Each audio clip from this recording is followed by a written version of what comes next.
30 जनवरी की रात क्या वाकई फैसला कुन साबित हुई? क्या पीटीआई और एस्टैब्लिशमेंट के दरमियान वो डील फाइनल हो गई है जिसकी सरगोशियां कई दिनों से हो रही थीं? क्या इमरान खान की सियासत एक बार फिर नए मोड़ पर खड़ी है? और क्या आने वाले दिनों में बड़े सियासी झटके की तैयारी मुकम्मल हो चुकी है?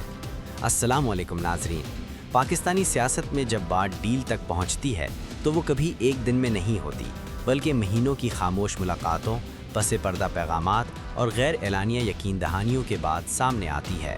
इस वक्त जो तस्वीर बन रही है उसके मुताबिक ये कोई मुकम्मल फतह या मुकम्मल पसपाई वाली डील नहीं, बल्कि एक महदूद, आर्जी और कंट्रोल्ड सेटलमेंट हो सकती है। अंदरूनी हलकों में जिस डील का जिक्र है उसके चंद अहम नुकात पर बात हो रही है। सबसे पहला नुक्ता ये बताया जा रहा है कि सियासी दर्जे हरारत कम किया जाएगा, यानी सख्त बयानियाँ, इदारों पर बराह रास्त तनकीद और सड़कों की सियासत को वक्ती तौर पर फ्रीज किया जा सकता है।